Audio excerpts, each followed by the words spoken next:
आखिर मणिपुर चक्र जब जागृत होता है तो उसका क्या प्रभाव होता है, और जब मणिपुर चक्र संपूर्णतः विकसित होता है तो उसकी संपूर्ण शक्तियां किस प्रकार से एक साधक को अनुभव देती हैं, आज इस विषय पर संपूर्ण जानकारी दे रहा हूं।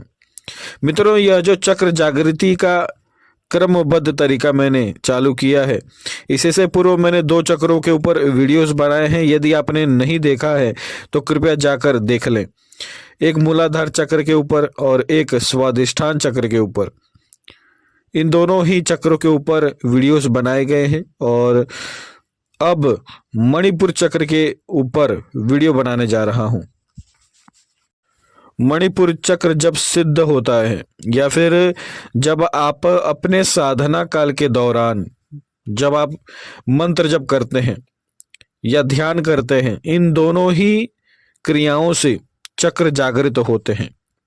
ज्यादातर साधक जो ध्यान करते हैं उनके चक्र ज्यादा स्थिर भाव से जागृत होते हैं, यानी कि ज्यादा मजबूती से जागृत होते हैं। और जिन साधकों ने केवल मंत्र जप से अपने चक्रों को जागृत किया होता है, ऐसे साधकों के चक्र बहुत जल्दी गिरते भी हैं।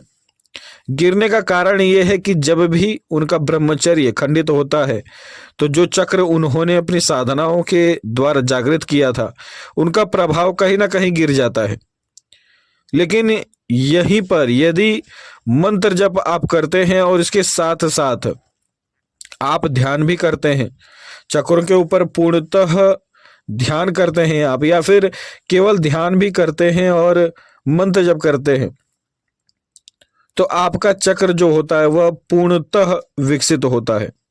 और जब चक्र पूर्ण रूप से विकसित हो जाता है, इसके पश्चात आपका ब्रह्मचर्य खंडित हो न हो कोई भी असर नहीं होता।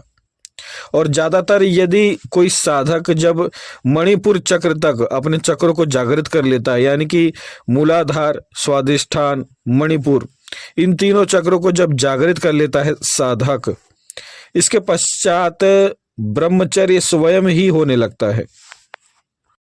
साधक को ब्रह्मचर्य धारण करने की आवश्यकता ही नहीं होती। उसकी जितनी भी वासनाएं होती हैं वो सभी वासनाएं नष्ट हो जाती हैं। साधक का स्वभाव जो होता है वह एक योगी के भांति होने लगता है। उसके शरीर में दिव्य ज्योति उत्पन्न होने लगती है और वह ज्योति स्थूल दृष्टि से देखने पर किसी भी साधक को नहीं दिखेगी।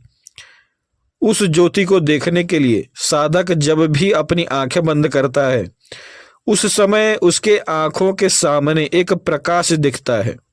और यह प्रकाश जब भी दिखता है तो इसका एक ही मतलब होता है कि आपका मणिपुर चक्र जागृत हो रहा है। मणिपुर चक्र जब संपूर्णतः विकसित हो जाता है तो आपके आंखों के सामने केवल और केवल सफेद प्रकाश होता है। जब मणिपुर चक्र पूर्णतः विकसित हो जाता है, इसके बाद आपके आंखों के सामने कभी भी अंधेरा नहीं आता।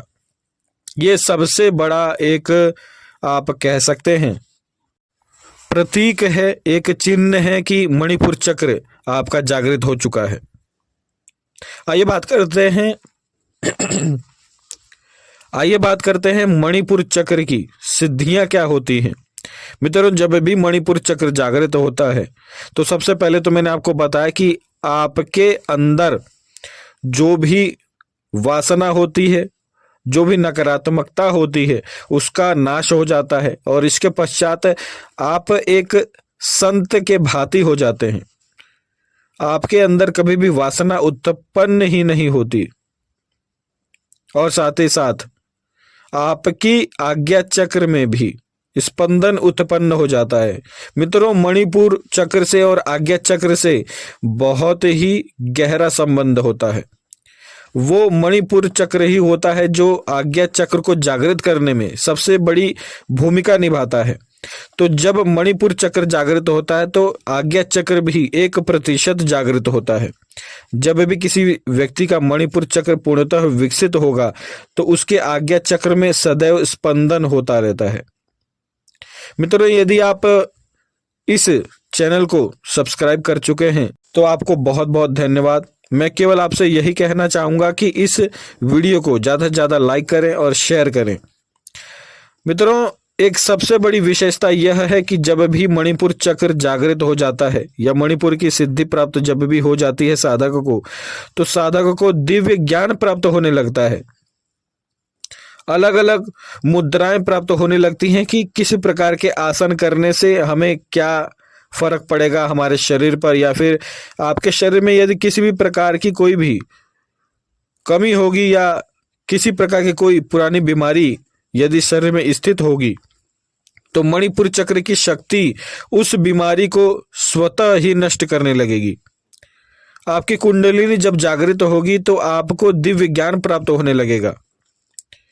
ऐसा ज्ञान जो कि शास्त्रों में सुनने को आता है या फिर पढ़ने को मिलता है, ऐसा ज्ञान आपको प्राप्त होने लगता है। आपको हास्य आने लगता है, आप अजीब ढंग से पागलों की भांति हंसने लगते हैं, परमात्मा को याद करके रोने लगते हैं। इस प्रकार के दिव्य अनुभव शरीर में उत्पन्न होते हैं। एक सबसे बड़ी विशेषता कि मंत्र जप करने पर साधक को बहुत ही अधिक आनंद आता है और मणिपुर चक्र के स्थान पर बहुत ही तीव्र स्पंदन होता है। ऐसा मालूम पड़ता है कि कोई चक्र है उस स्थान पर जो कि घूम रहा है बहुत तेजी से, और आपके मेरुदंड में मूलाधार से लेकर मणिपुर चक्र तक आपका जो वीर्य होता है वह भ्रमण करने लगता है। ये सबसे बड़ी विशेषता होती है और ये आवश्यक भी होता है। मित्रों, यदि आप भी मणिपुर चक्र की विशेषताएं प्राप्त करना चाहते हैं या फिर आप अपने मणिपुर चक्र को जागृत करना चाहते हैं, तो आपको इस छोटे से उपाय को नित्य 10 मिनट तक करना चाहिए। उपाय क्या है? आपको अच्छे से पद्मासन में बैठ जाना है या फिर आप चाहे तो सुखासन में भी बैठ सकते हैं।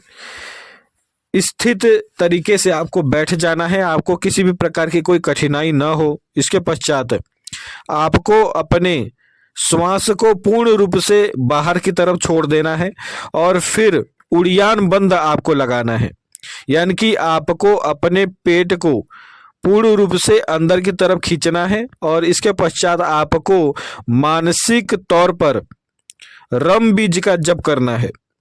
ये क्रिया आपको तब तक करनी है जब तक आप अपने श्वास को रोक सकते हैं।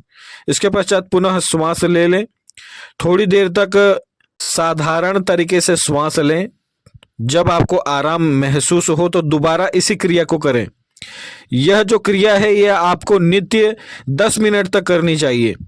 इस क्रिया को करने से आपका मणिपुर चक्र जागृत होता है।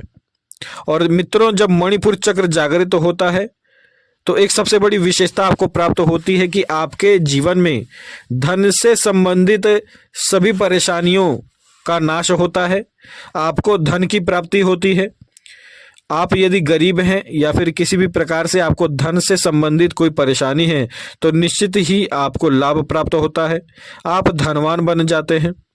और साथ ही साथ जब आप साधना करते हैं तो साधनाओं में दैवीय अनुभव बहुत ही तीव्र तरीके से होने लगते हैं। आपको अनुभव बहुत जल्द होने लगेंगे साधनाओं में। ये सबसे बड़ी विशेषता है। और मित्रों, यदि कोई व्यक्ति आलसी है और ऐसे व्यक्ति का मणिपुर चक्र यदि जागृत हो जाता है तो वो व्यक्ति फिर आलस छोड़ देता है। मणिपुर चक्र जब किसी व्यक्ति का पूर्ण रूप से जागृत होता है तो ऐसा व्यक्ति मेहनती हो जाता है। किसी भी कार्य को करने के लिए वो बहुत ही जी जान से मेहनत करता है। ये सबसे बड़ी विशेषताएं हैं मणिपुर चक्र की। तो मुझे उम्मीद है कि आप इन सभी साधनाओं को करेंगे और अपने चक्रों को जागृत करेंगे। ये सभी अनुभव स्वयं के द्वारा प्राप्त किए गए हैं। जो साधनाएं स्वयं मैंने की हैं उन साधनाओं के द्वारा मुझे यह सभी अनुभव प्राप्त हुए हैं। इन सभी अनुभवों के माध्यम से ही मैं ये वीडियो आप सभी को प्रदान कर रहा हूं। मुझे पूरी उम्मीद है कि आप सभी इन विषयों को सुनकर जरूर साधना आरंभ करेंगे और अपने चक्रों को भी जागृत करेंगे। मित्रों, इसी भांति इन सभी क्रमों को बताकर आप सभी भी अपने सातों चक्रों को जागृत करें, यही मेरी मंशा है और इसीलिए इस वीडियो को मैं बना रहा हूं। तो आज के लिए इतना ही। जय श्री महाकाल।